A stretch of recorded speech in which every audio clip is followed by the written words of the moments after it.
Muy buenas tardes. Muchísimas gracias al público por su asistencia e interés por este tema. La sección de Historia de Costa Rica de la Escuela de Historia y el programa Géneros e Identidades en América Latina del Centro de Investigación en Cultura Latinoamericanas de la Universidad de Costa Rica presentamos el tema con dos expertas en género, elegir y ser electas, el 75 aniversario del sufragio femenino de 1949 al 2024.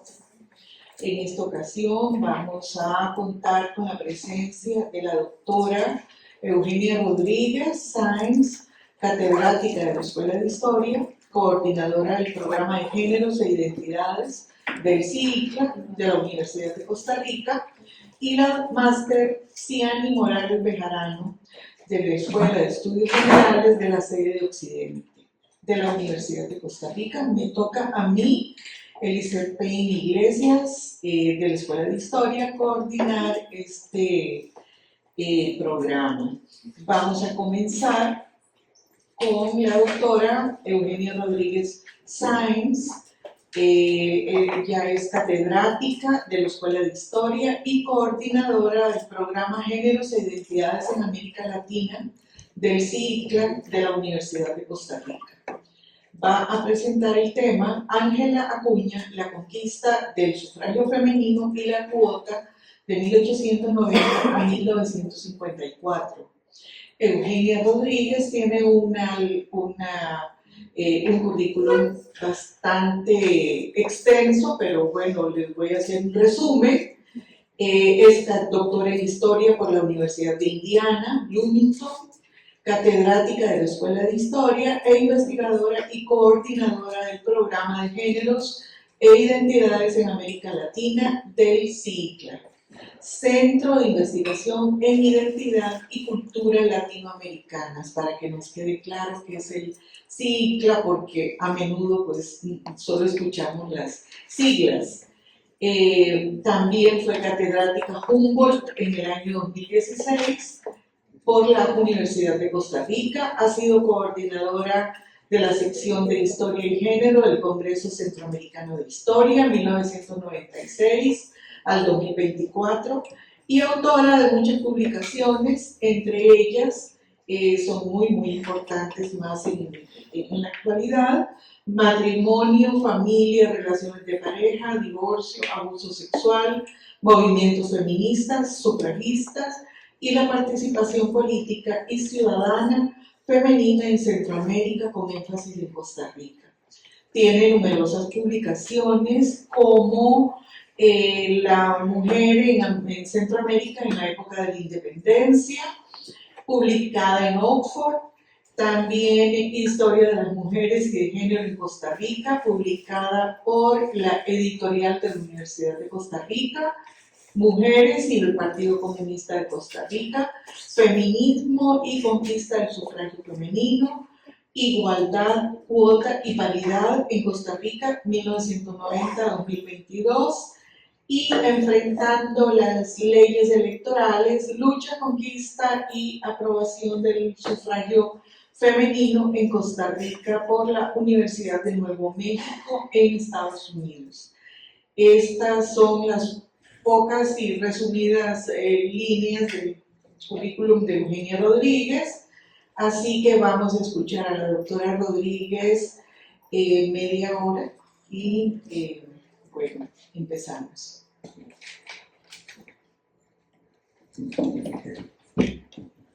Buenas tardes a todos. ¿Me oyen?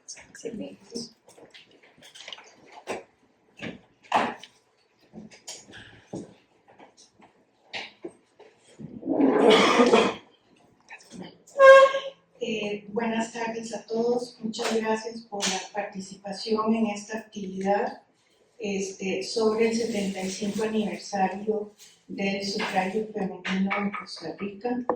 elegir y ser electas, porque esa es la premisa fundamental que está detrás de la conquista del sufragio, porque no solamente es conquista del sufragio, sino el derecho a ser electas, que es la otra parte importantísima que no siempre se toma en consideración.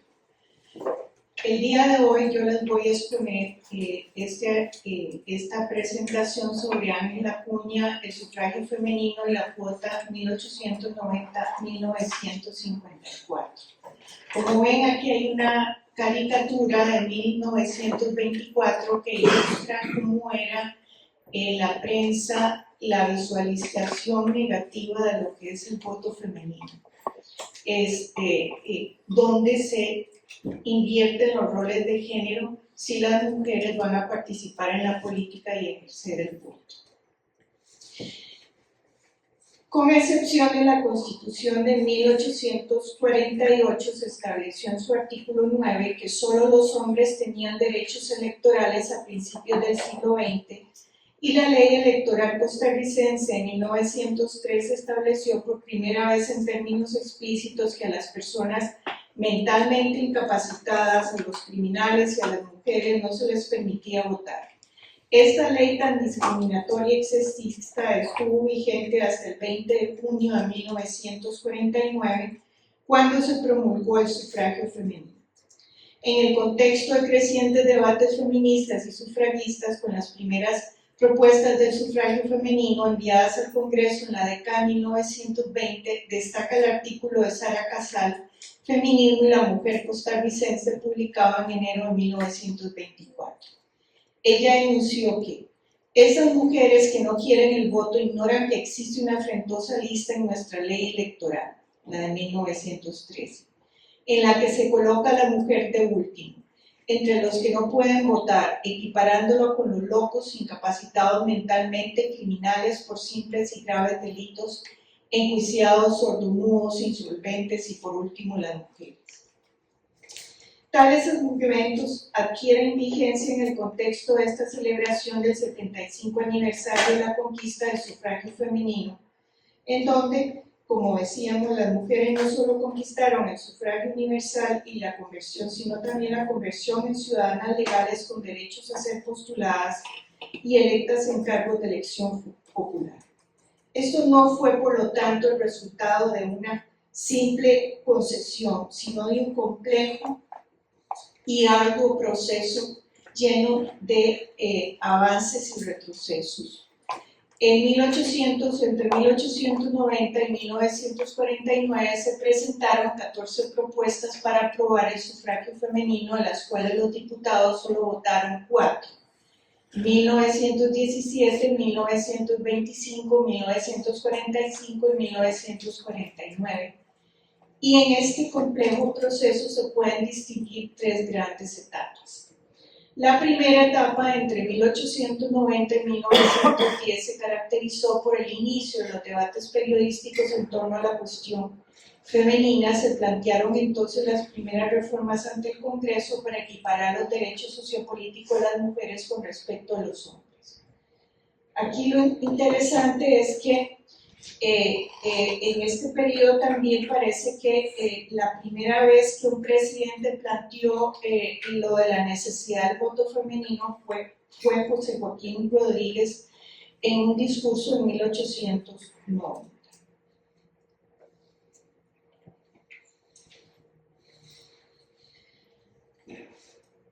En cuanto a la segunda etapa, que se dio entre 1910 y 1923, se van a incrementar los debates y se van a elevar las primeras propuestas del voto femenino ante el Congreso.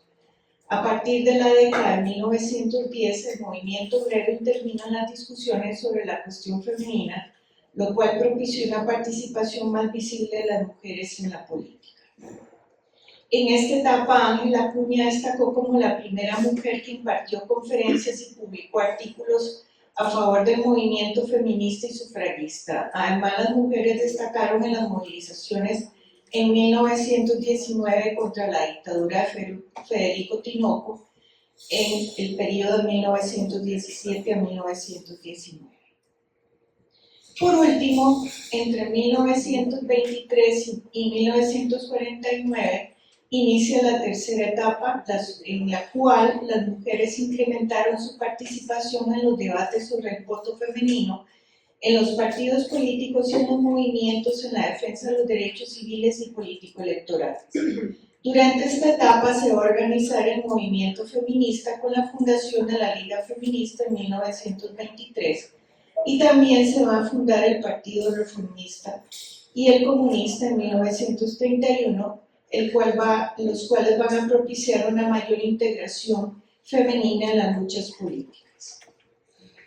Aquí vemos, por ejemplo, ilustraciones sobre este programa de educación cívica publicado en 1939 de la Liga Feminista y otra caricatura más en donde se critica y degrada la participación de las mujeres en la política, vistiéndolas como hombres, ¿verdad? Y esa señora, ¿verdad? Borde con sombrero también es una clara sugerencia de ese carácter tan negativo que se tenía sobre la participación de las mujeres en la política y en particular en su llegada al Congreso. Bueno. Para Ángel Acuña, la conquista del sufragio femenino la justificaba fundamentalmente debido a que la emancipación familiar, intelectual, civil y económica no podían conseguirse fácilmente sin haber antes obtenido la política. Sí, cierto es que aquellos llegarán por medio del voto, debería perfeccionar la última. Ese era el planteamiento resumido del pensamiento de Ángel Acuña. No obstante, en comparación con el movimiento feminista de Estados Unidos e Inglaterra, el de la mayoría de los países latinoamericanos, el de Costa Rica era mucho más embrionario. Llegó más tarde y careció de una base importante de apoyo. La Liga no logró atraer un apoyo masivo para sus luchas sufragistas por parte de las bases femeninas y de las mujeres que se vincularon al Partido Comunista. Sin embargo, algunos presidentes intelectuales y diputados liberales progresistas sí la apoyaron en sus campañas sufragistas. Así, por ejemplo, en el debate legislativo de 1925, más allá de las opiniones a favor y en contra de los diputados, existía una decisiva cuestión de cálculo. No solamente era la participación del movimiento feminista, sino también el cálculo político jugaba un papel muy importante en que no se lograra aprobar el voto en esta ocasión. En el Congreso se discutía una reforma electoral que prioritariamente establecía el voto secreto, lo cual eliminaría una de las bases de control que tenían los partidos sobre los votantes. Por lo tanto, si se aprobaba el voto femenino, a la incertidumbre creada por el voto secreto se añadiría la del voto femenino.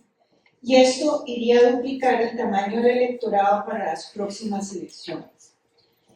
Por lo tanto, en tales circunstancias, los diputados optaron por limitar la incertidumbre y aprobaron únicamente el voto secreto. Además, con este fracaso en la aprobación del sufragio femenino en la década de 1920, fue necesario entonces esperar hasta 1949 para que el voto sea aprobado. Es importante mencionar que en este marco de la discusión creciente del voto surge en 1931 el Partido Comunista, del cual se va a distinguir por ser el primer partido que en forma sistemática organiza a las mujeres. Y su participación se dimensionó en diferentes ámbitos, particularmente los mitines contra la escasez y la carestía de los productos básicos en la década de los 30 y los 40, que es un periodo sumamente crítico. La situación económica, la crisis económica de los 30 y también la Segunda Guerra Mundial van a tener al país sumido en una crisis económica muy fuerte, de ahí que la participación de las mujeres va a ser fundamental para denunciar estos abusos. Y también el abuso en los precios de los servicios de agua, de luz y de transporte público. y de una vivienda digna con alquileres que eran desmesurados y las condiciones de las viviendas eran inaceptables. Luego llegamos a la década, sin embargo es importante mencionar que el Partido Comunista mantuvo una posición ambigua porque su prioridad fue sobre todo la defensa de las reformas sociales. Entonces, bueno, Ángel Acuña en un texto memorable en 1932 afirmaba, ¿verdad?, que el voto para las mujeres no era fundamental porque eso no iba a llevar a un cambio en la sociedad. Porque finalmente las mujeres que son iletradas y las mujeres de los sectores populares pues no van a poder ejercer ese voto y no van a poder modificar esas condiciones, y las mujeres que van a tener mayores posibilidades de participación, que son las mujeres de la élite y de sectores de clase media, van a estar más afines con gobiernos que no quieren cambiar el status quo.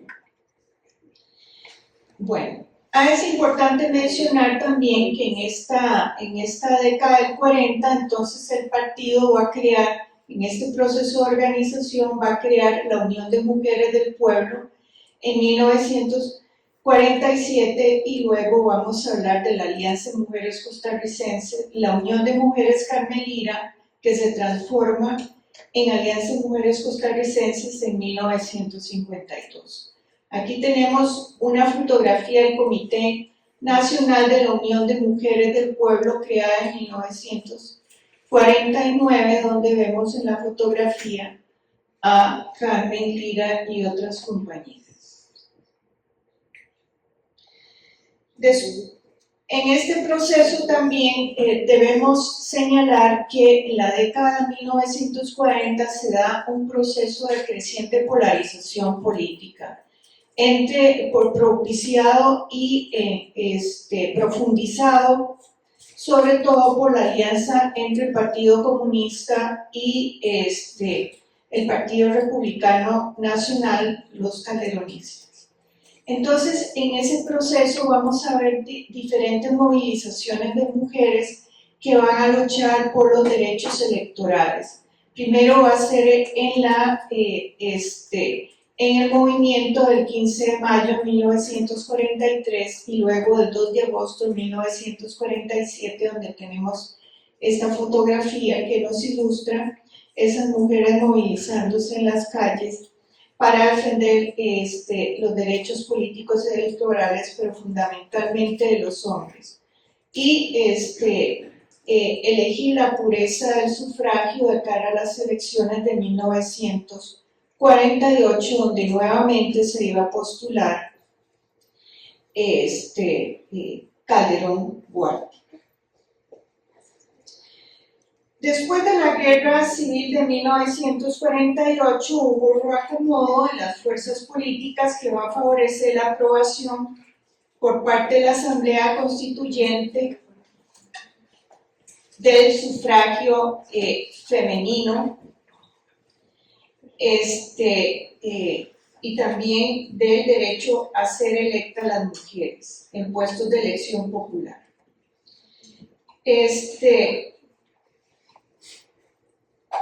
Después de una prolongada lucha de casi 30 años, de 26 años, lo cual refleja, ¿verdad?, lo arduo que fue este proceso, ¿verdad? Fue realmente largo. A diferencia, sin embargo, del debate legislativo de 1925, el debate de la constituyente de 1949 se va a orientar hacia el sufragio femenino. Al igual que en 1917 y 1920, los argumentos esgrimidos por los diputados se centraron en orden de importancia en el papel protagónico y el gran civismo que habían tenido las mujeres en acontecimientos políticos recientes, en sus capacidades intelectuales, en su acceso creciente a la educación y en su papel esencial en la formación de los costarricenses. Es así como la reforma del sufragio femenino se produjo en el contexto de una profunda división política debido a la recién pasada Guerra Civil de 1948. Luego de este conflicto, el sector de la oposición, encabezado por José Figueres, tomó el poder y lo ejerció por 18 meses mediante una junta de gobierno. Como en 1925 el cálculo electoral también fue decisivo en 1949, pero en un sentido diferente, ya que las dos principales fuerzas políticas del país, calderonistas y comunistas,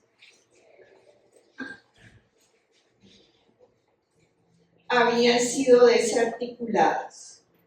En este marco, los vencedores de la guerra civil, ulatistas y figueristas, apoyaron la aprobación del voto femenino en el 20 de junio de 1949, porque sin la presión de las elecciones inminentes, contaban con que la ampliación del tamaño del electorado podía jugar a su favor.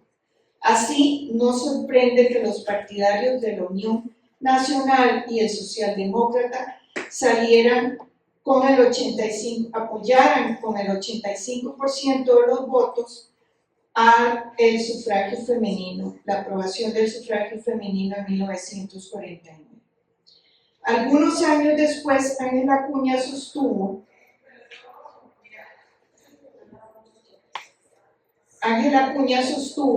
que el presidente Figueres ganó las elecciones de 1953 con muchos votos de las mujeres porque él apoyó la reforma en la Constitución de 1949 que dio a las mujeres el voto.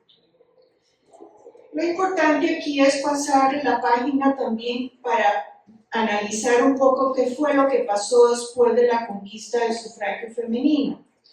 En medio de un contexto de la Guerra Fría que había iniciado ya desde antes, desde 1945, vamos a encontrarnos con un replanteamiento de los movimientos feministas y de mujeres. Así como mencionamos, se va a crear en 1949 la Unión de Mujeres Carmen Lira, que va a ser transformada en Alianza de Mujeres Costarricenses en 1952. Y esta se va a abocar a la lucha por los derechos de las mujeres, la justicia social, la paz, el desarme mundial, y también participó arduamente en la campaña electoral de 1952-1953 para que las mujeres se empadronaran y ejercieran el voto. Hay que mencionar que aunque el Partido Comunista ha sido desarticulado, lo importante es que siguió en la competencia electoral, aunque 2 días antes fue eliminado el Partido Progresista Independiente. Entonces, funcionaron 2 días antes de las elecciones, que fueron en julio de 1953. Entonces, poco antes de las elecciones fueron sacados del juego político por finalmente la decisión de Utilio Lati ante la presión del Tribunal Supremo de Elecciones y también del Congreso, que fue el que finalmente dio la decisión, pero tenía que ser ratificada por Lati. Entonces, este Partido Progresista Independiente, al accionar de este partido, estuvo a la par también la Alianza de Mujeres Costarricenses, jugando un papel muy importante para promover el empadronamiento y el voto femenino en esta campaña. Por el otro lado, vamos a tener el partido en esta campaña electoral de 1952-1953, el Partido Nacional Femenino de Costa Rica, fundado también en 1952 por Ángel Acuña, y el propósito de este partido, aunque fue efímero, era competir en la campaña electoral. Sin embargo, pronto se enteró Mario Echandi que era importante capitalizar la movilización política, y Ángel Acuña se acercó también, y es así como se va a fundar el ala femenina del Partido Unión Nacional en 1952 de cara a este proceso electoral. Por último, es importante mencionar que ¿por qué Ángel Acuña cuando regresó en 1952 hizo esto? Porque trataba de reactivar otra vez el movimiento feminista, ¿verdad? Entonces, una manera de hacerlo fue primero a través de la creación de ese partido que fue subsumido a través del ala femenina del Partido Unión Nacional. Por último, es necesario referirse que hasta donde se conoce, y esto lo señalamos en un artículo que se publicó en el 2017, el tema de la cuota por primera vez se planteó en la campaña electoral de 1952-53, cuando las mujeres pudieron votar por primera vez. En efecto, la propuesta esta, que parece que la formuló Ángel Acuña, siendo consciente del carácter discriminatorio de la representación femenina, consideraba que entre los principales objetivos del Partido Nacional Femenino de Costa Rica estaban la educación cívica de las mujeres, y textualmente, y estuvo además cerca de proponer por primera vez la implementación de un sistema de cuota electoral al tratar el tema de la ubicación de las mujeres y hombres en las listas de los puestos de elección popular y dándoles la posibilidad a las mujeres para que ocuparan los primeros lugares en las papeletas. Cito textualmente cuando ella se refiere a esto. En cuanto al Partido Nacional Femenino que habrá de fundarse, tendrá como misión primordial la educación cívica para el ejercicio electoral y que se lleve al Congreso no menos de 6 mujeres y todas cuantos sean posible los municipios. Los candidatos siempre colocan en los primeros puestos a quienes contribuyen con la campaña, con más dinero. Pero con todo, es posible que se dé un buen puesto en las papeletas de mujeres, aunque lo ideal sería que el partido femenino confeccione sus propias papeletas y procure sacarlos abajo. Sin embargo, un mes después, la iniciativa de crear, como dijimos, este partido femenino quedó subsumida en este proceso del ala femenina. Otro elemento importante aquí es señalar es que para Ángela, en este proceso, al conformarse el ala femenina del Partido Unión Nacional, Ángela Acuña propuso y logró la postulación de 2 mujeres diputadas, incluyendo a ella en el tercer lugar por San José, que esto se va a referir ampliamente a la compañera Ciano. Para Acuña, decía ella, ser diputada es para mí un deber sagrado. En ello veo un alto fin de mi vida, es la coronación de muchas batallas durante largos años. Sin embargo, lamentablemente, al retirarse Chandy de la contienda electoral, el accionar de la Alianza Femenina desapareció y finalmente lo que encontramos es que como resultado de las elecciones Chandy resulta ser el único diputado electo, así que lamentablemente Ángel Acuña no tuvo esa posibilidad.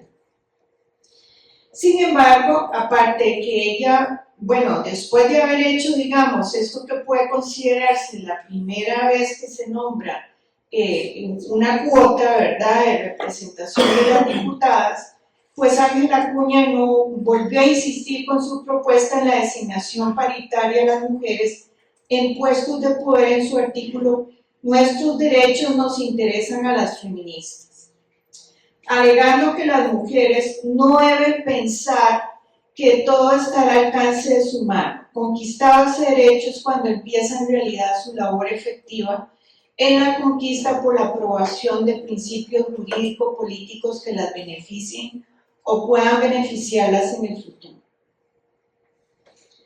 Además, en este mismo artículo, Acuña planteaba que debe seguirse la propuesta de las mujeres del continente americano, quienes piden insistentemente que se luche para que cada institución pública esté integrada por igual número de mujeres y hombres, como expresión justa del derecho. No prestar oídos a esta noble y justa aspiración sería faltar a nuestro propio deber de feministas consagradas por el esfuerzo desinteresado de muchos años de labor.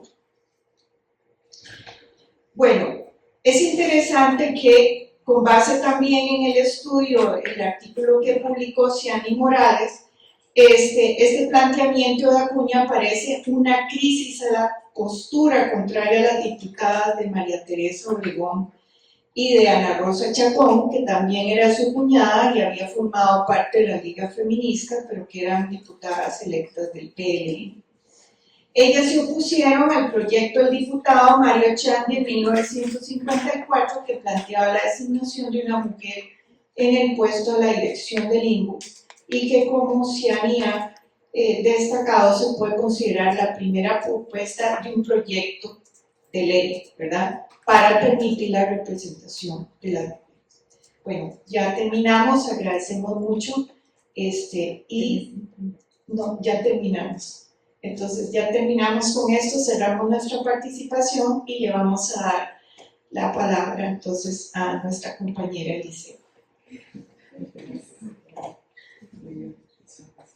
Para presentar.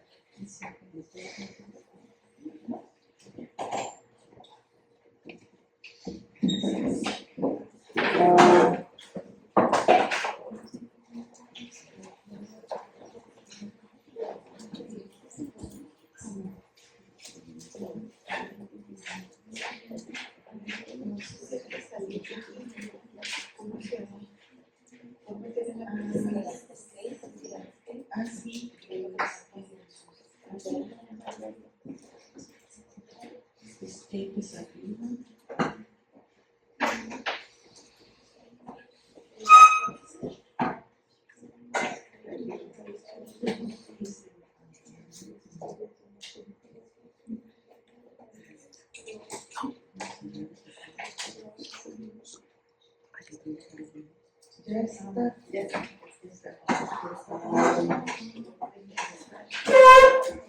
Sí, aquí queda mejor.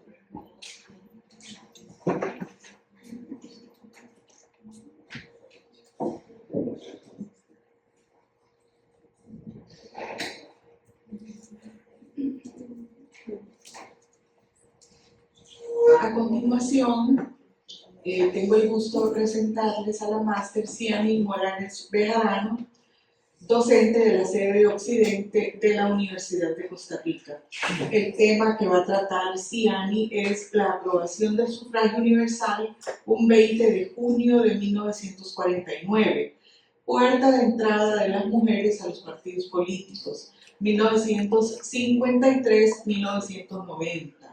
Ciani Morales Bejarano es máster en Historia del programa de posgrado de Historia de la Universidad de Costa Rica, licenciada en Ciencias de la Comunicación Colectiva y bachiller en Ciencias de la Comunicación con énfasis en Publicidad.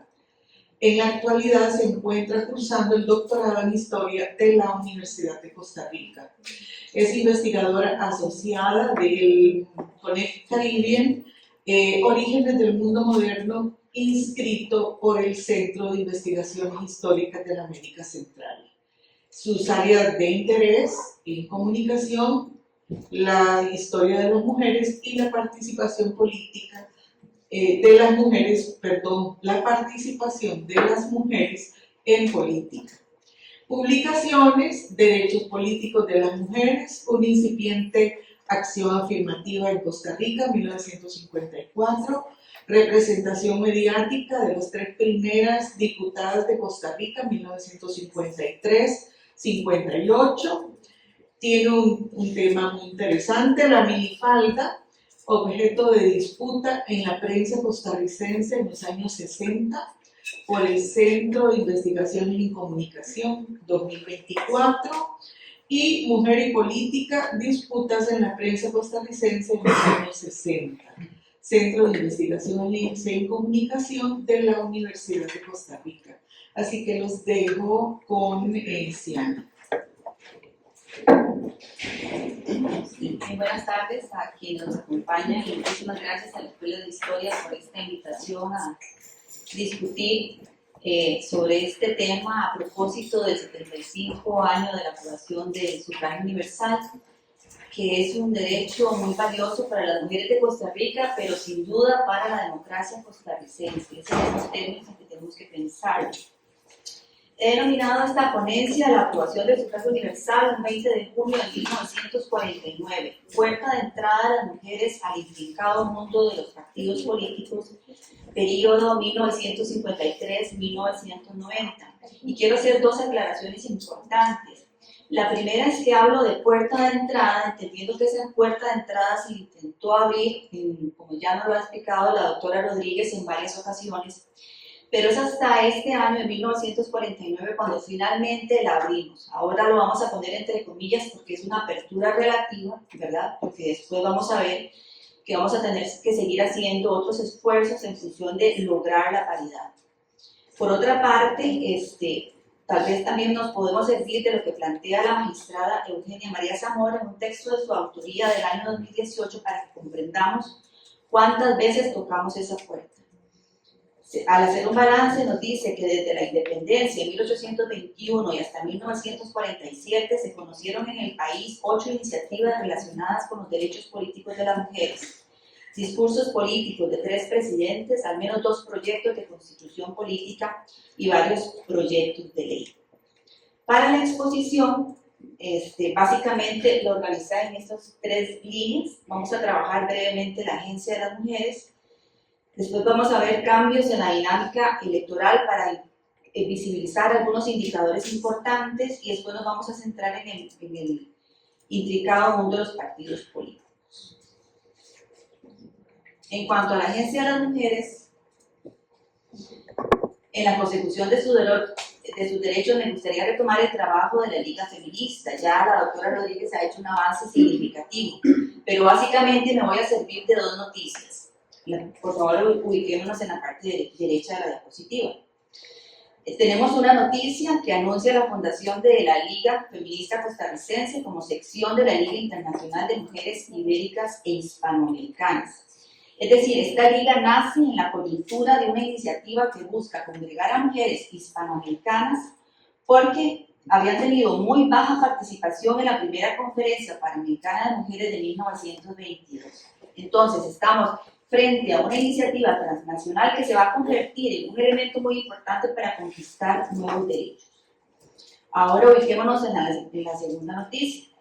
Es de 1934, 11 años después de la fundación de la Liga. Aquí lo que a mí me interesa es que nos permite acercarnos a una suerte de estructura de la Liga Feminista. ¿Qué es lo que encontramos? Primero tenemos un comité coordinador conformado por mujeres, una presidenta, vicepresidenta, secretaria. Lidera este grupo la primera feminista Ángela Acuña Brown. Luego tenemos 5 comisiones que evidencian una amplia agenda de trabajo, más allá del derecho de sufragio universal. Es decir, ya estamos mapeando otros temas importantes sobre los que tenemos que seguir trabajando.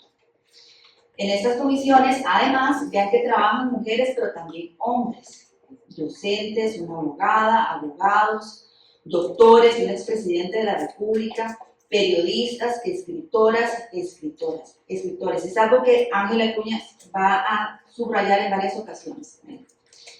En cuanto a las comisiones, no nos podemos detener en el contenido de su trabajo, pero veamos, ubiquémonos por favor al lado izquierdo, en la agenda de trabajo de la Comisión Jurídica.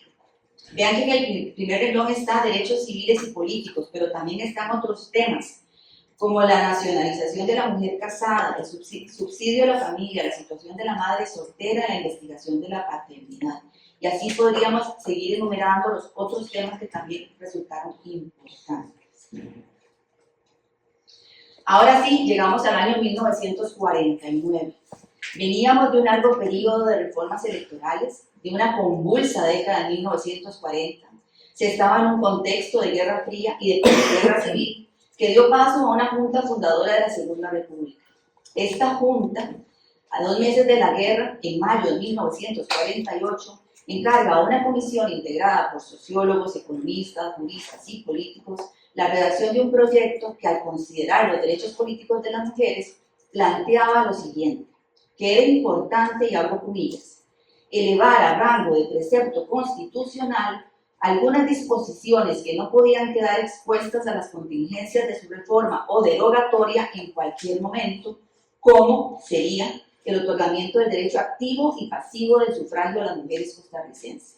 Ahora, siguiendo la línea de tiempo, nos ubicamos el 16 de junio cuando inicia la discusión sobre los derechos políticos en el seno de la Asamblea Nacional Constituyente y el 20 de junio cuando se aprueba el sufragio universal. Ahora hagamos un ejercicio de imaginación y cerremos los ojos y pensémonos hace 75 años, cuando, si pudiéramos ser los ciudadanos y ciudadanas de 1949, tendríamos en nuestras manos un periódico publicado el 21 de junio, reportando y dando la noticia de que se había aprobado el derecho de sufragio para las mujeres. ¿Qué es lo importante de encontrar esta noticia en primera plana? Nos habla de un evento relevante, tiene valor noticioso. Está en la primera plana, hay letra en negrita, letra grande. En el caso del Diario de Costa Rica hay una crónica legislativa con toda la argumentación que se dio en el seno de la Asamblea Legislativa, pero eso es lo importante, vean el impacto que tuvo esa noticia hace 75 años. Esto cambiaba las reglas del juego.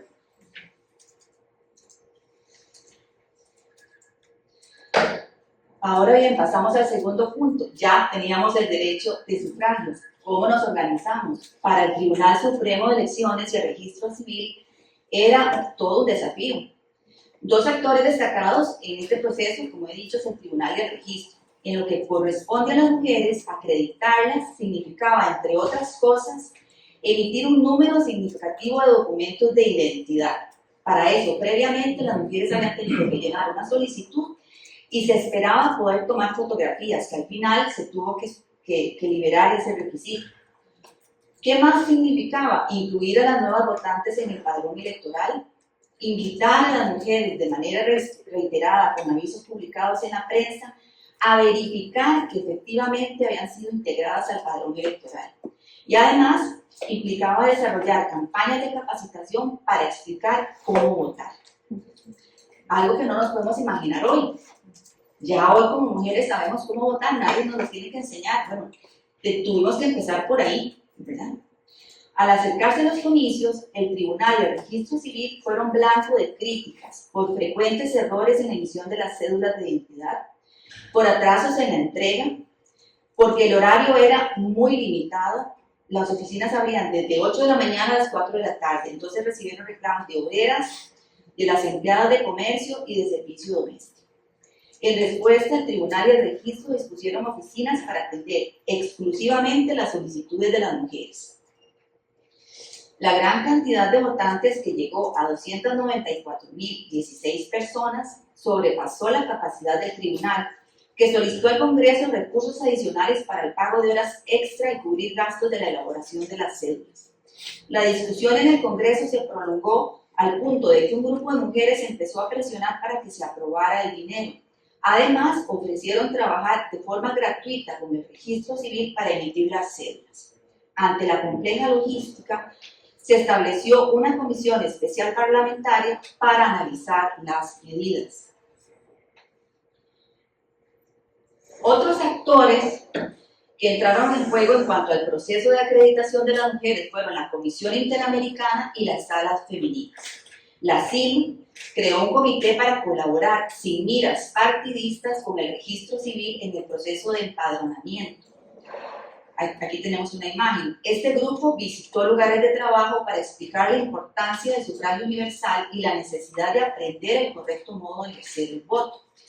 En cuanto a las alas femeninas, con claros tintes partidistas, tuvieron un rol muy activo en una campaña electoral muy extensa que había iniciado en marzo de 1952 y concluido en julio de 1953. Recordemos que esos comicios se realizaron un 26 de julio. Además, fue una campaña en la que se difundió abundantemente propaganda en un ambiente tenso y con la presencia de prácticamente los mismos grupos involucrados en la guerra civil. Por favor, ubiquémonos al lado derecho de la diapositiva. Tenemos a José Figueres Ferrer, candidato presidencial del Partido Liberación Nacional, y el otro candidato presidencial, porque vamos a tener solo dos, va a ser Fernando Castro Cervantes del Partido Demócrata. También tenemos al PUM, que tenía a Mario Chandi, como ya mencionó la doctora Rodríguez, como posible candidato, pero que desestimó esa opción y se limitó a competir por una curul en la Asamblea Legislativa. También tenemos al Partido Progresista Independiente, tildado de ser una mampara del Partido Comunista y por lo tanto proscrito, y el Partido Republicano Nacional, que con su líder en el exilio, el expresidente Rafael Ángel Calderón, participa solamente en las elecciones legislativas. Veamos algunas estrategias de las alas femeninas, que es lo que nos interesa en este mundo que sigue siendo muy masculino, ¿verdad? El Partido Demócrata anuncia en abril de 1952 la creación del Comité Femenino Central del Castrismo o Ala Femenina Castrista. Es liderado, la imagen superior, por esta mujer, Graciela Morales Flores, que es muy interesante seguir su trayectoria, porque en realidad era una reconocida militante del Partido Republicano Nacional, pero que atendiendo a la sugerencia del expresidente Calderón Guardia, que desde el exilio sugirió apoyar la candidatura presidencial de Fernando Castro Cervantes, pues ella efectivamente en una entrevista dice que iba a seguir la recomendación del doctor Calderón. En cuanto al Partido Liberación Nacional, funda en mayo de 1952 el Comité Central Femenino, conocido también como Comité de Mujeres Figueristas o Movimiento Figuerista Femenino. Este comité inicia labores con 30 mujeres y una directiva integrada por figuras destacadas, menciono dos, Ana Rosa Chacón y María Teresa Obregón, que van a ser líderes pero también candidatas a diputadas en este proceso electoral. Además, este comité nombró coordinadoras para cada provincia y subcomisiones de trabajo que tenían que hacer lo siguiente, y abro comillas, eran damas y damitas, 14 en cada grupo, para trabajar como voluntarias en las oficinas centrales del partido en la labor de empadronamiento e inscripción de las mujeres figueristas. Un grupo trabajará en horas del día y el otro de la noche. Entonces veamos cómo este partido, PLN, ya supo leer, ¿verdad?, las limitaciones del Tribunal Supremo de Elecciones y entonces inmediatamente suple los vacíos.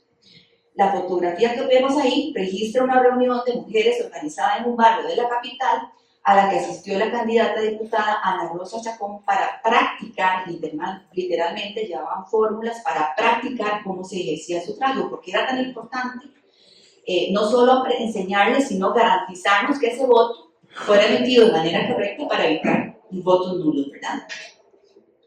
En cuanto al ala femenina del PUM, estableció 5 comités femeninos que, entre otras cosas, coordinó la elaboración de banderas, que era una práctica usual, ¿verdad? Esa es la forma de colaborar de las mujeres en política, y de organizar actividades en las provincias, incluyendo el envío de gabinetes fotográficos. Es decir, se enviaban delegaciones a las comunidades con las solicitudes que recolectaban del tribunal, se enviaban gabinetes fotográficos, se tomaban las fotografías de las mujeres y era el partido el que asumía toda la tramitología.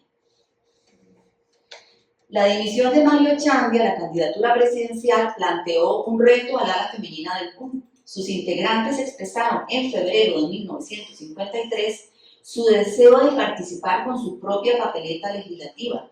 Este intento estuvo precedido por otro en abril de 1952, cuando Ángela Acuña propuso crear el Partido Nacional Femenino. Al final, Acuña compitió en el tercer puesto por San José. Para Acuña, la Asamblea Legislativa era el espacio idóneo para nuevas conquistas, y lo que incluyo aquí es un aviso de apoyo del ala femenina a la nominación de Ángela Acuña.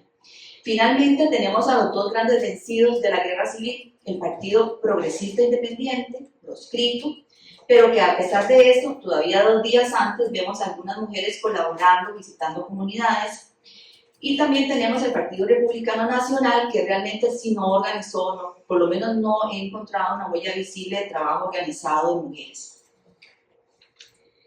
La labor efectivamente era muy intensa. Aquí es un ejercicio recopilando lo que está reportado de visitas de los comités femeninos del PLN, Partido Demócrata y el PUM. Y vemos que sin duda hay una estructura muy sólida del Partido Liberación Nacional, que podríamos sugerir que probablemente también contribuyó al gane y al forma en que arrasó este partido en los comicios de 1953. Todavía tenemos que trabajar por ahí, pero creo que es muy posible que eso sea así.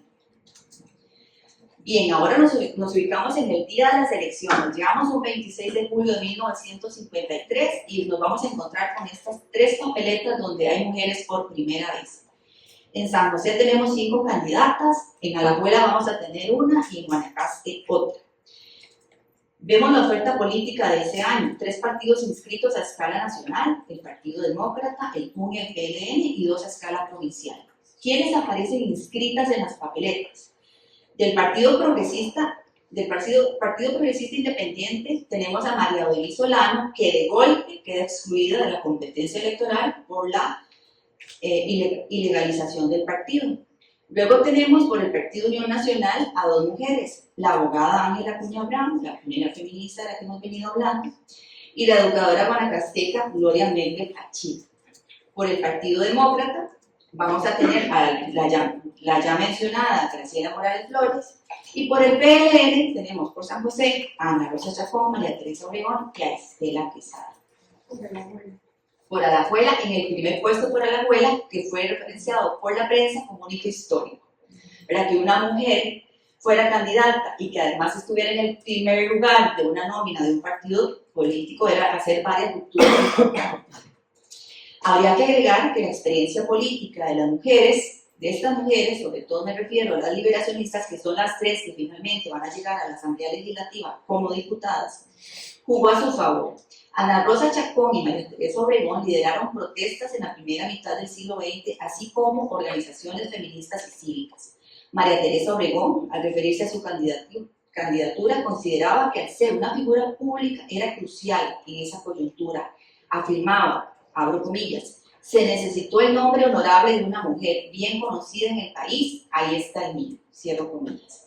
En cuanto a Estela Quesada, quisiera llamar la atención porque ella supo leer la dinámica electoral.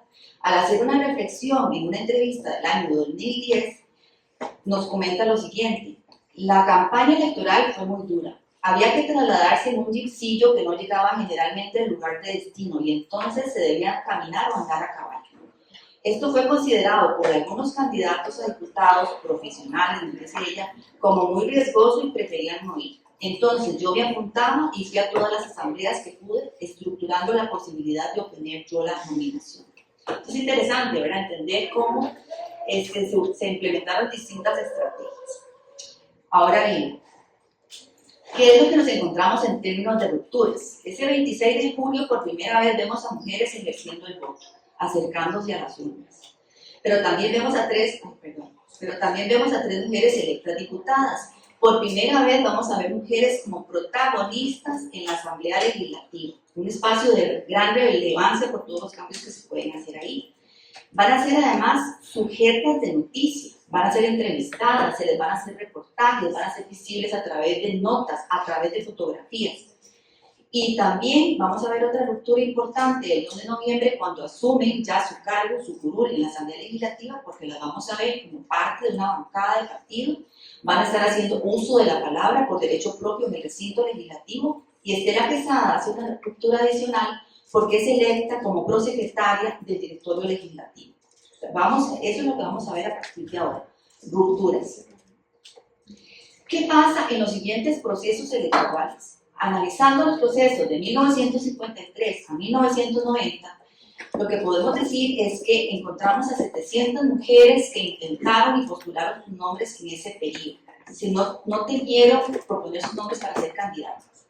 De 1953, por favor nos ubicamos en este primer gráfico, de 1953 a 1962 podríamos decir que hay una tímida participación. Además aquí hay un subregistro del año 1962 que se debe al registro parcial de los datos en las actas de inscripción de los partidos. A partir de 1966 empieza el incremento que llega a su punto más alto en el 78 y luego baja, pero se mantiene en un promedio de 120 aspirantes. Entre las causas de este incremento hay que decir que en la década de 1970 convergen 2 aspectos. Primero, empieza a cobrar fuerza el interés por la condición de las mujeres. La ONU, por ejemplo, había liderado desde 1945 medidas en favor de la igualdad y en la década de 1960 había solicitado a la Comisión del Estatus de la Mujer un estudio sobre las condiciones de desigualdad. En ese marco, declara el periodo 1976-1985 el Decenio de las Naciones Unidas para la Mujer y 1975 el Año Internacional de la Mujer. Estas iniciativas empezaron a abrir espacios de diálogo. El otro elemento que converge en la década de 1970 es el aumento progresivo de la oferta política con partidos inscritos a escala nacional y provincial de variado signo ideológico, pero realmente con pocas posibilidades reales de llevar mujeres a la Asamblea Legislativa. Luego, para comprender el alcance limitado, ¿verdad?, el acceso real de las mujeres, por favor nos ubicamos en el gráfico 2. Aquí lo que estoy comparando es la cantidad de diputados con la cantidad de candidatos a diputados con la cantidad de candidatas a diputadas. Vemos una brecha muy importante, ¿verdad? Es decir, si nos hubiéramos quedado solo con el primer gráfico, diríamos que tuvimos un avance muy significativo, pero si nos situamos en el segundo gráfico, vemos la realidad que estábamos enfrentando realmente. Y esto se acentúa si nos situamos en el gráfico 3, porque ahí lo que vamos a ver es el contraste entre la cantidad de diputadas y el número de diputadas realmente electas, que prácticamente se mantiene de manera horizontal. Entonces, ¿cómo leemos esta desventaja? Entre las desventajas detectadas durante las investigaciones se encuentra una escasa presencia de mujeres en las estructuras de los partidos políticos, tanto en las asambleas distritales, cantonales, provinciales y nacionales, como en los comités ejecutivos, es decir, en las secretarías, tesorerías y presidencias, y en otros órganos de los partidos. Además, jugó en contra en la década del 60 y el 70 las alianzas estratégicas que intentaban hacer oposición al PLN, las fusiones y las coaliciones. Y por último, hay que considerar otro elemento, el efecto de arrastre, es decir, la empatía del electorado con un candidato presidencial pudo influir en la votación legislativa. Entre las excepciones, es decir, de mujeres que sí están presentes en las estructuras de los partidos políticos, nos encontramos en 1951 a Julia Fernández Rodríguez, viuda del expresidente León Cortés, que es la única mujer que aparece en el acta de fundación del Partido Liberación Nacional. Y a ella se le reconoce por el trabajo que realizó durante la campaña presidencial de su esposo, don León Cortés Castro. Y además se le observa en delegaciones del Comité Femenino. Luego tenemos a María Teresa Obregón, que en 1956, en septiembre, 2 de septiembre de 1956, es electa presidenta del Comité del PLN, pero ella fallece al final de ese mismo mes, el 29 de septiembre. Entonces no tenemos la posibilidad real de cuál pudo haber sido el impacto de su trabajo. También debo mencionar el protagonismo de mujeres que desde la izquierda intentaron llegar a puestos de poder. Luisa González Gutiérrez, esta escritora, se había vinculado con el Partido Comunista en la década de los años 30. Ya en la década del 50 es una de las fundadoras de la Alianza de Mujeres Costarricenses, pero situándonos en la segunda mitad del siglo XX, ella es fundadora del Partido Acción Socialista, que la nomina candidata a la segunda vicepresidencia de la República en 1970. Y también participa como candidata a diputada en 1974. Además, en 1986 figura como una de las fundadoras de la coalición Alianza Popular, que la nomina como candidata a la primera vicepresidencia. No obstante, su pertenencia a partidos con limitado apoyo electoral no le permitió acceder a ninguno de estos cargos. Un caso interesante es el de Alejandra Calderón Fournier, ¿verdad?, de una familia de reconocida trayectoria política, que funda el Partido Organización Socialista de los Trabajadores, que en sus estatutos estipula una serie de derechos para las mujeres que trascienden lo económico y laboral, que incluye, por ejemplo, el derecho de la mujer a planificar sus capacidades reproductivas en la forma que le resulte más conveniente. Calderón había formado parte del movimiento de liberación de la mujer, de manera que desde 1977, cuando funda la OST, y se vincula con este movimiento, trabaja de manera intensiva hasta su muerte, pero fallece en 1979 también de forma abrupta. Durante este periodo que hemos estado conversando, hubo claras manifestaciones de resistencia y de negativas de ceder espacio a las mujeres. Vean, por ejemplo, lo que ya he mencionado de las estructuras de los partidos políticos. Pero también quisiera cerrar con dos formas de resistencia muy claras que ya las vemos en la arena política, ya cuando son diputadas. El Mayo Negro de Matilde Marín Chinchilla, ¿verdad?, esta diputada que fue electa en el año 1982 para fungir de 1982 a 1986, Esta mujer tiene la posibilidad en el año 1985 de convertirse en la primera mujer en presidir la Asamblea Legislativa. Y todo estaba negociado y todo estaba acordado. Pero lamentablemente una desafortunada intervención de que era el candidato presidencial en aquel momento, Óscar Arias Sánchez, dio al traste con esta aspiración. El otro caso es el de Rosemary Karpinski, que sí llega y funge como presidenta de la Asamblea Legislativa. La vamos a ver como referencia de la primera mujer. Esa es la primera siempre va a acompañar a las mujeres. Pero ella comenta, al rememorar esa experiencia, que a modo de ejemplo dice que antes de ingresar al plenario recibió una llamada anónima que le decía: señora, hemos puesto una bomba en el salón porque no es justo que haya una mujer presidiendo el Congreso. Eso nunca se ha visto, que a usted le va a ir muy mal. Es decir, vean que realmente vemos amenazas y vemos esta resistencia a ceder el poder y se manifiesta de distintas formas, ¿verdad? Entonces, a manera de conclusión, esta revisión que he intentado hacer es mostrar de verdad ese intrincado mundo de los partidos políticos del que históricamente habíamos estado vedadas y que al entrar esa puerta no se abrió tan súbitamente y del todo, ¿verdad? Tampoco fue tan positivo y recibida con muchísimo entusiasmo por todas las partes. Esto explica que en el año 1990 se promulgase la Ley de Promoción de la Igualdad Social de la Mujer. Esta ley obliga al Estado a garantizar igualdad de derechos, demanda planes para promover la inserción de mujeres en los órganos de los partidos, su participación en las elecciones internas y su inclusión en las papeletas electorales. Entonces, con esto concluyo y quedo a sus órdenes.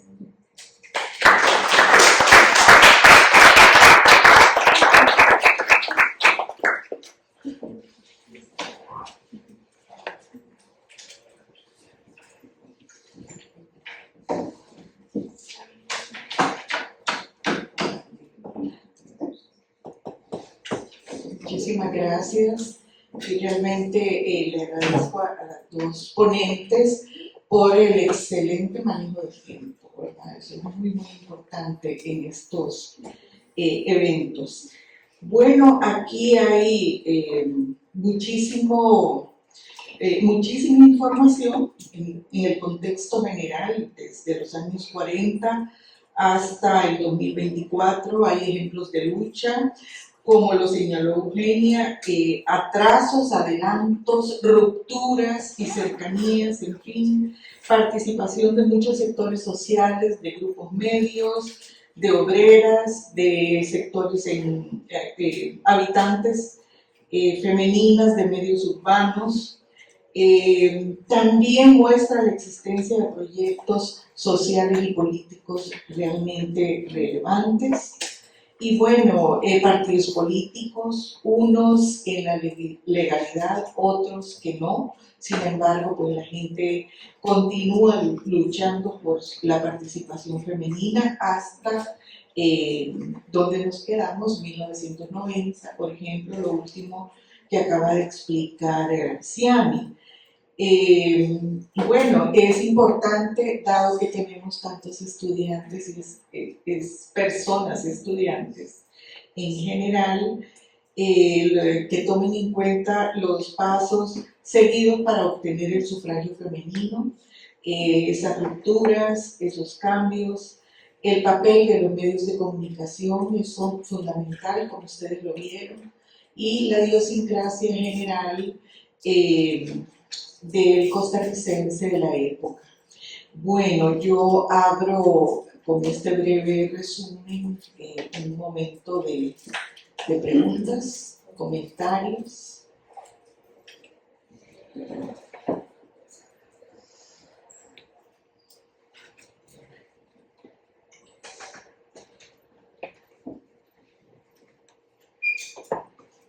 Bueno, yo puedo romper el hielo, me interesa y siempre aprovecho que hay estudiantes realmente porque son nuestro gran objetivo. las fuentes que ustedes tuvieron. Me parece que podríamos hablar un poquito de las fuentes semejantes con las que trabajó Eugenia y las fuentes con las que trabajó Ciani. Le paso la palabra a Eugenia. Bueno, las principales fuentes son periodísticas, en eso coincidimos las dos, ¿verdad? Ahí es una reconstrucción minuciosa y eso lleva mucho tiempo, ¿verdad? Porque hay que ir buscando las agujas en el pajar en los periódicos, ¿verdad? Porque también, curiosamente, cuando se habló de la aprobación del voto, sí fue noticia de primer plano, pero después de que eso ocurrió, ya no necesariamente las mujeres eran noticias de primer plano, ¿verdad?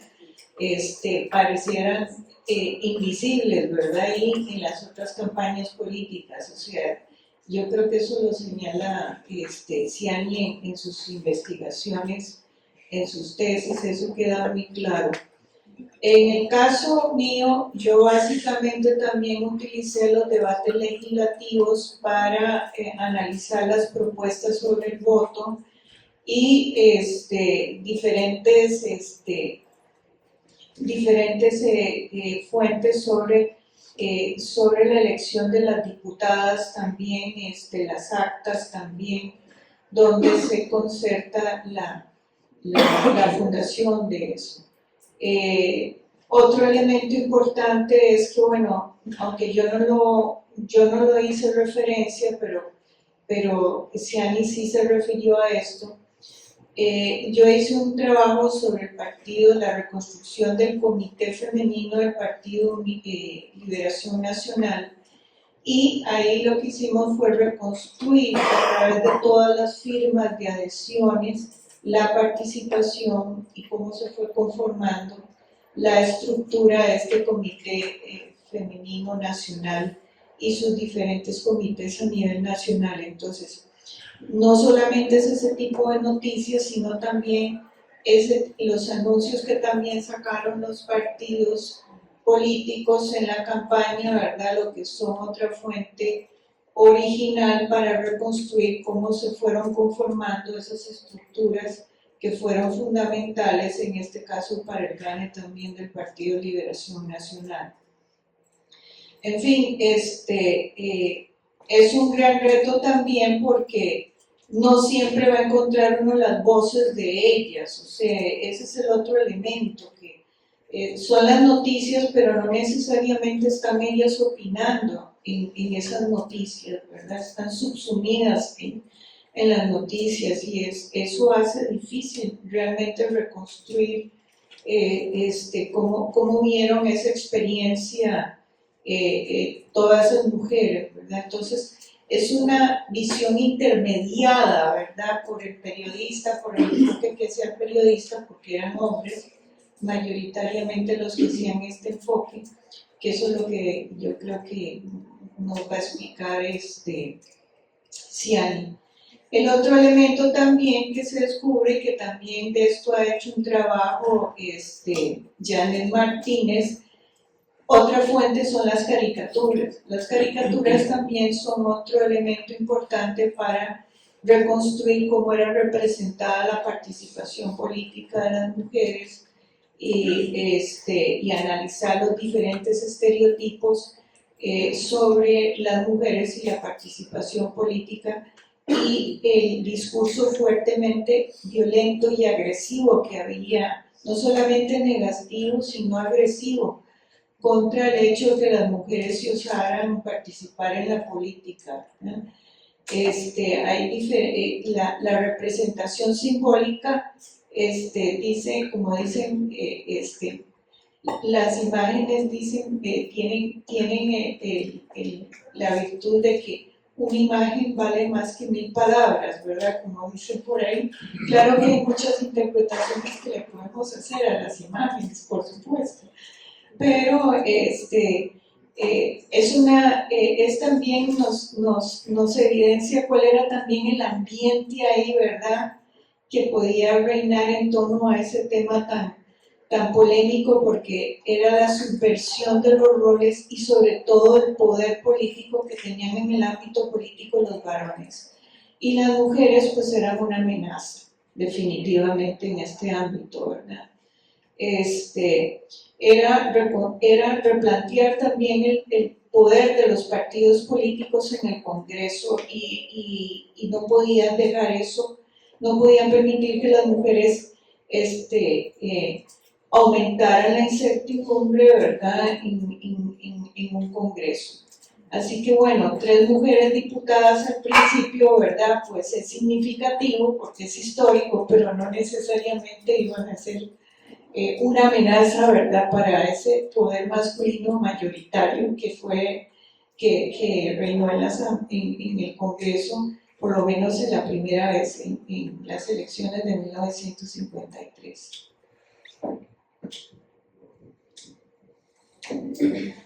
Sí, el tema de las fuentes es todo un tema, ¿verdad? Porque encontrar a las mujeres con voz presentes, claro, yo hago un trabajo de investigación previa sobre a dónde están las mujeres en la prensa y me las encuentro en los anuncios, vendiendo pintura para carro, alfombras, en la época, ¿verdad? En esa misma época. Las vamos a ver en las asociaciones de esposas de abogados, porque los que eran abogados eran los hombres, de ingenieros, porque los hombres eran los ingenieros y las mujeres eran las esposas de, las mamás de, las hermanas de. Pero entonces hacer una lectura en donde las mujeres podemos verlas participando en política, opinando, era de verdad, es un esfuerzo exhaustivo de búsqueda documental. En mi caso, aparte de la prensa, me ha sido muy útil también, bueno, las actas legislativas, sin duda, porque ahí estamos escuchando a las mujeres, y también las actas maravillosas que conserva el Tribunal Supremo de Elecciones de los partidos políticos. Ahí literalmente sí podemos ver, cuando yo les hablo de esas actas, cómo funcionaban los partidos a lo interno, quiénes están, quiénes no están, por qué no hay una sola mujer en una asamblea de un partido político que dice representar a un sector de la población, ¿verdad? ¿Cómo va a estar una mujer como candidata a algún puesto si ni siquiera está considerada en una asamblea para conformar un partido político, ¿verdad? Todas esas lecturas las podemos hacer también a través de las actas que custodia el Tribunal Supremo de Elecciones. Y también, en mi caso, me ha sido muy útil el apoyo incondicional que recibí del registro civil cuando quise hacer un perfil de estas mujeres. ¿Cómo llegamos y entendemos quiénes eran estas mujeres? ¿Verdad? Bueno, pues por suerte, el registro civil a la hora de inscribir nos dice si eran docentes, si eran amas de casa, si eran doctoras, ¿verdad? Entonces, después de una labor muy ardua de revisar todas las actas e ir sacando el nombre de una mujer con su cédula, porque eso era fundamental, saber que si estábamos hablando de María Pérez Robles, era la única María Pérez Robles que había sido diputada, que había nacido en tal año, ¿verdad? Que todos los datos fueran ciertos. Entonces el registro civil me facilitó, o sea, capturó de sus bases de datos toda esa información y a partir de ahí yo pude elaborar el perfil de estas mujeres, ¿verdad? Claro, hay muchos vacíos porque no tenemos toda la información, incluso en los primeros procesos electorales ni siquiera se escribía bien los nombres de las personas, ¿verdad? Entonces, ¿cómo llegamos a esto? Queda muchísimo trabajo por hacer. Y sí, bueno, la prensa, insisto, es un recurso muy valioso. Como dice Eugenia, realmente sí, el auge que tienen en 1953, porque era una ruptura muy importante después se nos pierden. Se nos pierden en la década del 60 y se nos pierden en la década del 70. Casi que las vamos a poder ver otra vez en los años 80, cuando ya hay toda una discusión en términos globales de derechos humanos y derechos de las mujeres y toda una serie de normativas. Antes no estaban, desaparecían muy fácilmente de la escena política. Bueno, muchas gracias. ¿Preguntas? Yo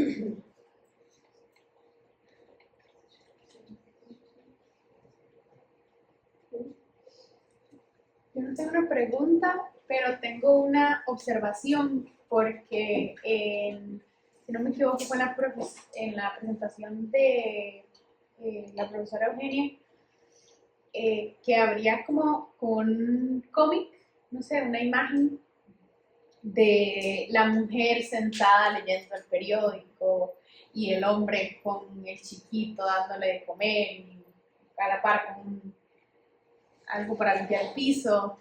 Y me llamó mucho la atención la parte de abajo que decía como las mujeres con el voto. Sí, Cuando las mujeres obtengan el voto. Ajá. Cuando las mujeres obtengan el voto. Sí, eso decía. Entonces me llamó como mucho la atención esta idea que se tenía de que si las mujeres iban a votar, entonces eso significa que iban a estar en una posición superior. O sea, como si ellas consiguen ese derecho, entonces nosotros vamos a perder algo. Es muy interesante cómo se da eso y todavía, digamos, en ciertas luchas actuales, ya sea brechas salariales o educación, etcétera, se ve como esto de que si yo le doy el derecho a esta mujer, el hombre se ve degradado, aunque no es así. Entonces es una observación que me llama mucha atención.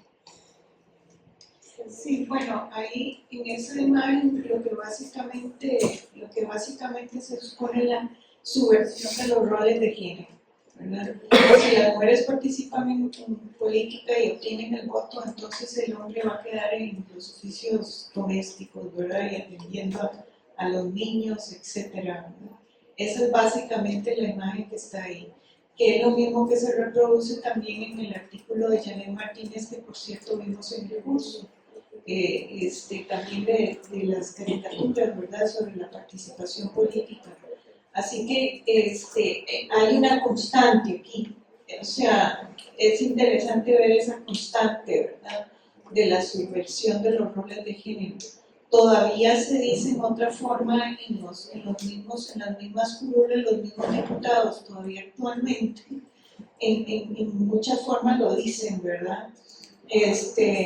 Algunos más abiertamente, otros no tanto, pero en diferentes formas se dice, ¿verdad? Este no es su sitio. Entonces, y la forma de decir que este no es tu sitio es ignorando, ¿verdad? Cuando participan las diputadas, ¿verdad? No les ponen atención cuando están haciendo algún planteamiento en el Congreso. Esa es una forma de decir, no me vale tu opinión, ¿verdad? No sos una igual, ¿verdad? No mereces el respeto para escucharte, ¿verdad? Y ver tus propuestas, porque tú no eres mi igual. Así que, bueno, la lucha continúa. ¿Por qué? ¿Cuáles son los desafíos? Bueno, el proceso de capacitación es un desafío actual, ¿verdad? Capacitación en sensibilización de género. Muchas diputadas llegan también con pleno desconocimiento y sin mucha sensibilidad de género. Entonces, sin embargo, hay logros importantes con la aprobación de la ley contra la violencia política. Eso es un logro muy importante que se dio en el 2022, perdón. Hace poco, ¿verdad? Pero si no hay capacitación también y no hay sensibilización de género por parte de los señores diputados, pues también, y de las mismas diputadas también, porque entre las mismas diputadas lamentablemente también se plantean discusiones, ¿verdad? Y debates que pues llevan a muchas interrogantes, ¿verdad? Incluso maneras poco positivas, ¿verdad? De referirse a las personas, ¿verdad? Que va más allá, ya no solamente de discriminación de género, sino de un ambiente de respeto a las personas, ¿verdad?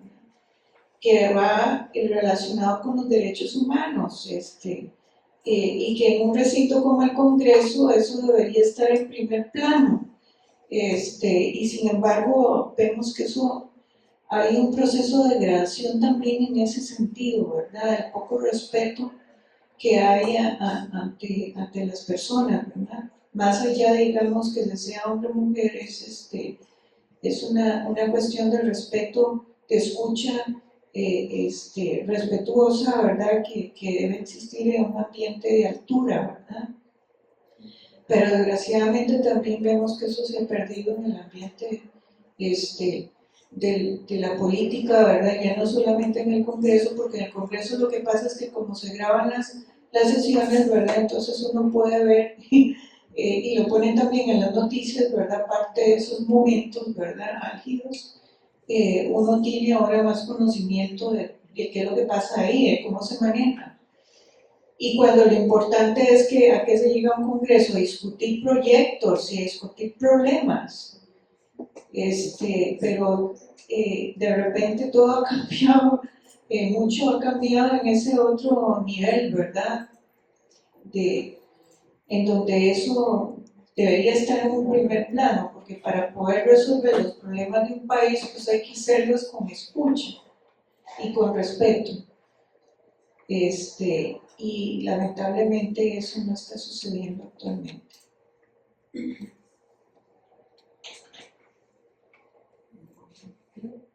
Atrás.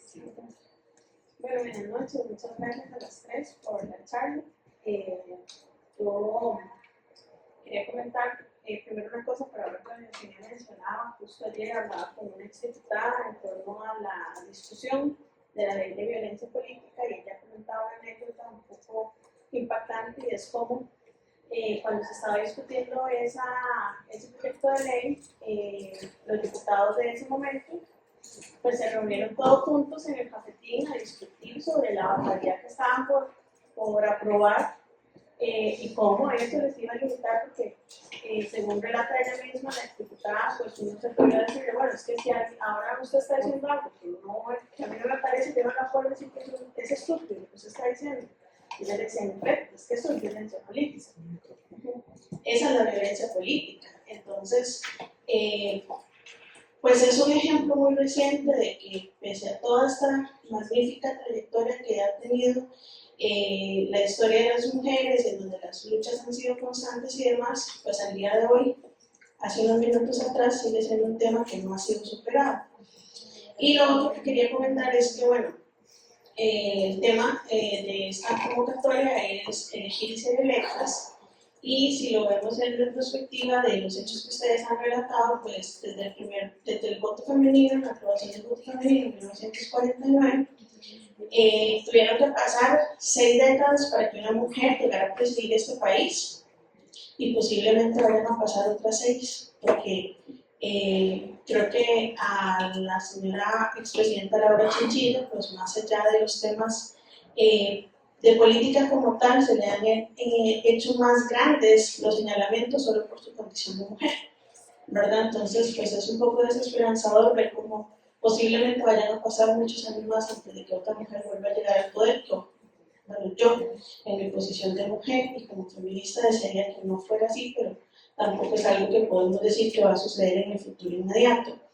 Y que igual ser electas, ok, la primera mujer fue electa como presidenta del directorio 35 años después de que se aprueba el voto femenino y donde se inicia el camino, digamos, abiertamente aceptado de la que las mujeres participen en la política. Llega ella al poder y tiene que pasar otros 35 años para que otra mujer llegue al poder, y después de ella pasan 2 años y llega otra al poder, pero si vemos, o sea, son 6 décadas en donde solo 3 mujeres han asumido ese rol. Entonces eso es un claro ejemplo de que seguimos inmersas en un contexto político totalmente patriarcal, ¿verdad? Entonces me llega a la mente este tema de que ustedes, pues como les decía, el nombre que ustedes le pusieron a este conversatorio es ser electas, pero ¿cuándo podemos ser electas las mujeres? No siempre en los principales cargos. Esos cargos casi siempre están quedando relegados al poder masculino. ¿Y para qué son electas las mujeres? Bueno, para puestos de menor rango, puestos de soporte, de apoyo, de acompañamiento, porque al final de cuentas esos son los roles de género que se han estipulado en la sociedad y en donde se nos ven a nosotros más funcionales, ¿verdad? Entonces, tal vez si se pudieran referir como un poco a esos desafíos que están enfrentando las mujeres hoy en día para poder ser electas en este tipo de puestos, en puestos de mayor incidencia No quiero decir con esto que en otros no se puede incidir, pero claramente entre más alto el rango, de pronto el poder que se obtiene más y es más fácil de pronto poder tener más recursos para poder cambiar algunas cosas. Entonces tal vez si se pudieran referir un poco a eso, hacia esos desafíos que tienen las mujeres actualmente para poder ser electas en este tipo de puestos. Gracias.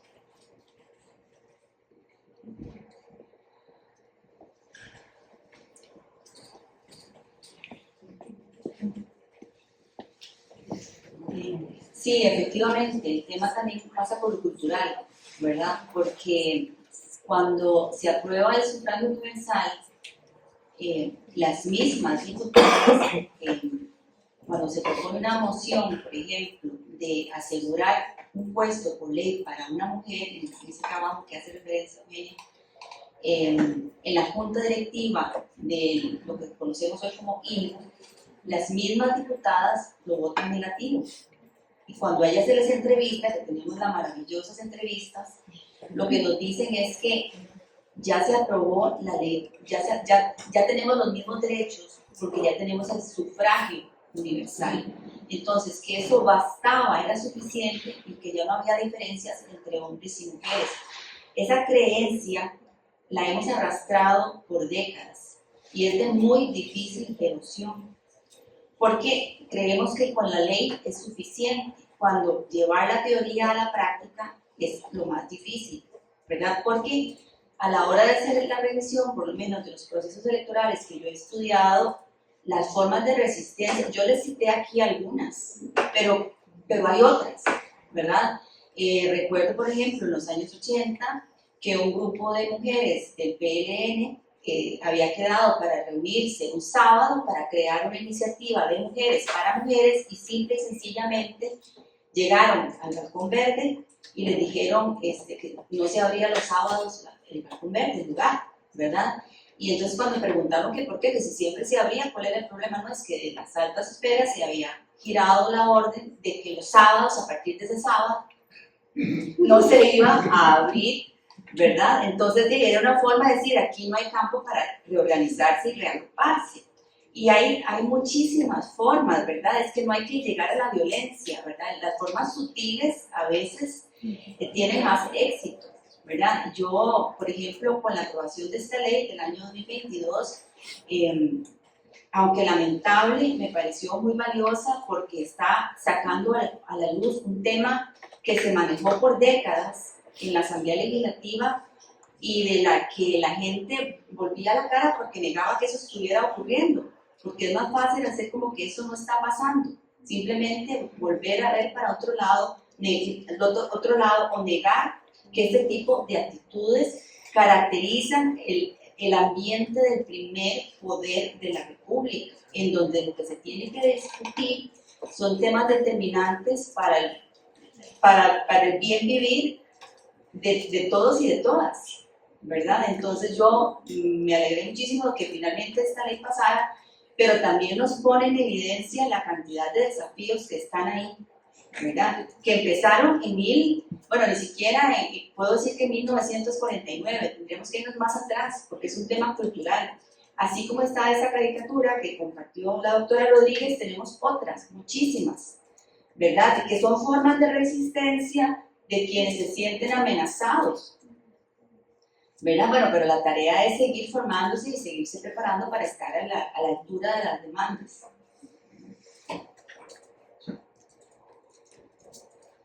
Bueno, yo creo que, como coincido con la compañera Conciani, el principal desafío es cultural, porque las acciones afirmativas han propiciado ese cambio y en efecto eso se refleja en la cantidad de diputadas electas.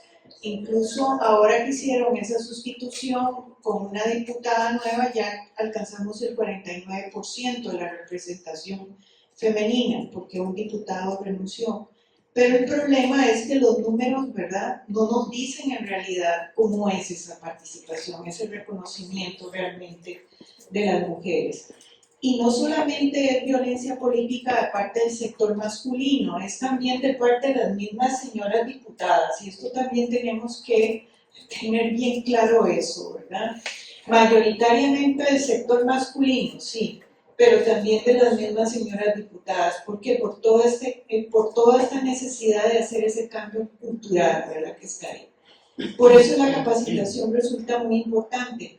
Por décadas los partidos, incluso con la reforma que se hizo en el Código Electoral en el 2009,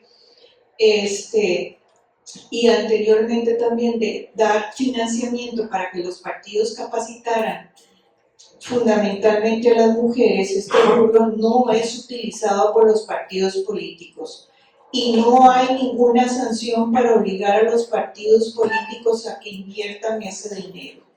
Ese dinero está dispuesto en el presupuesto del Tribunal Supremo de Elecciones y no es utilizado.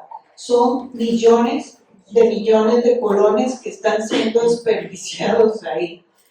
El INAMO hace su función, pero obviamente no tiene la capacidad para hacer ese proceso.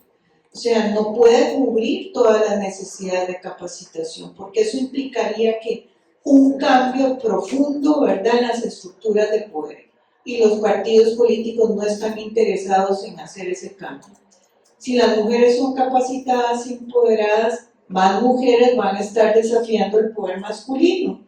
Y los partidos no quieren eso. O sea, el financiamiento existe, pero no hay voluntad política para utilizar eso. Y la razón de fondo es eso, la lucha del poder, ¿verdad? Creo que un desafío viene por ahí en que esto se convierta en una acción afirmativa, obligar también a los partidos a invertir ese financiamiento en capacitación. Si no, de lo contrario, tienen que sufrir alguna sanción.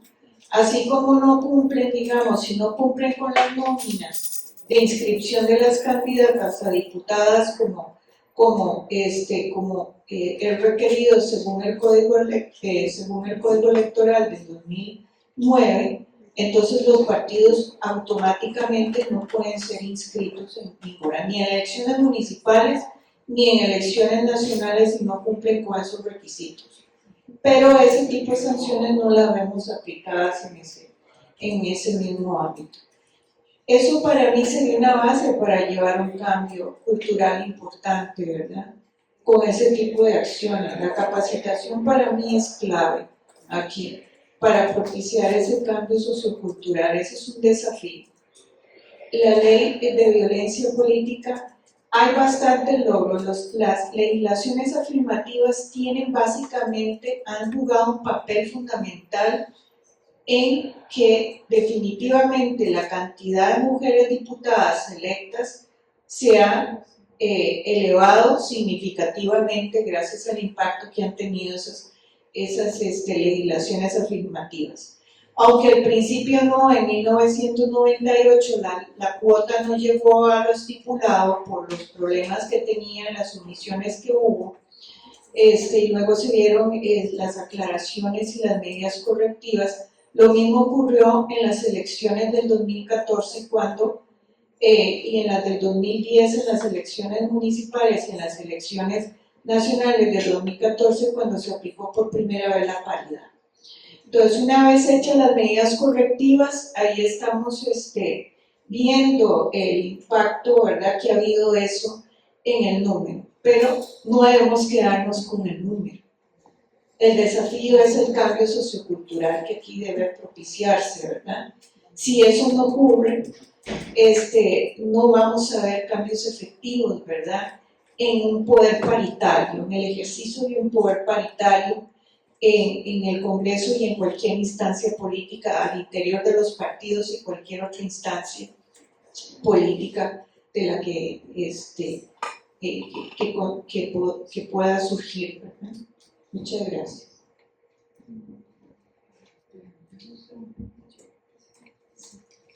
Bueno, ¿algún comentario adicional?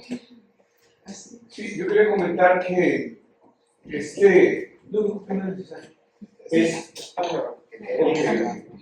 comentar que hay un ámbito del ejercicio político en el que hay un contingente femenino muy importante dignificando la labor de los gobiernos locales donde se ejerce una violencia política terrible contra las mujeres y que no están en una caja de resonancia como es el Parlamento, de modo que esto se pueda saber. Y esto pasa silenciosamente todos los días, y habría que prestarle atención a esto, porque tanto síndicas como regidoras, propietarias y suplentes, y las personas que ocupan los puestos de concejales, ahora gracias a la alternabilidad y a todos estos procesos que permiten que estén ahí, están siendo violentadas en forma terrible, de modo que nadie se entera.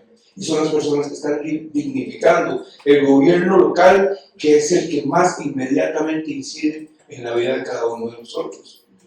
Yo sé que no es el tema que ustedes están abordando ahorita, pero es indispensable que le preste atención a eso.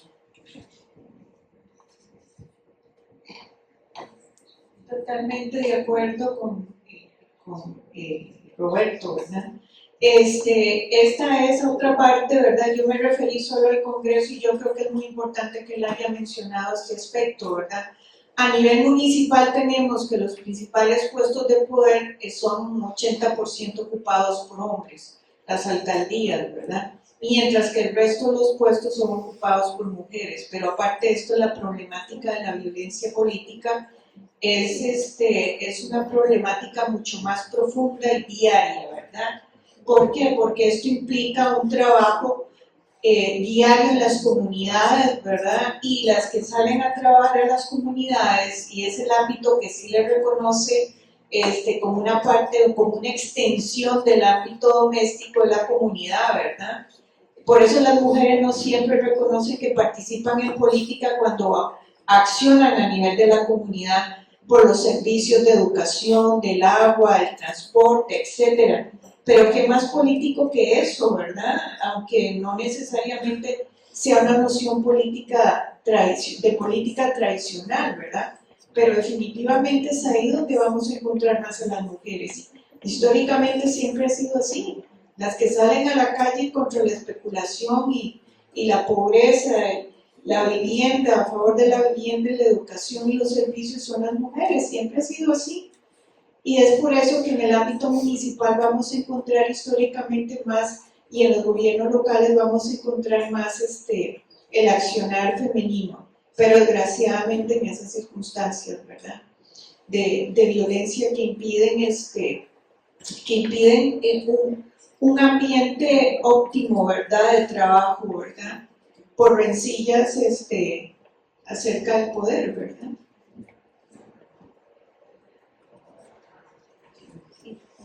Solamente quería agregar que aunque se han hecho algunas investigaciones en ese campo, hay mucha tarea por hacer, ¿verdad? Porque en efecto, es ahí a donde vemos más mujeres. Ahí el desafío va a ser más grande, ¿verdad? Escucharlas, encontrarlas sí, pero escucharlas, ¿verdad? Entender cuáles son los desafíos que enfrentan el día a día. Y no se ha trabajado a profundidad ese tema. Se han dado como pinceladas, ¿verdad? En algún momento, en algún proceso electoral, pero realmente no se ha tomado ese tema a profundidad. Es una tarea pendiente. Bueno, ya tienen un tema de investigación, varios temas de investigación, ¿verdad? A futuro.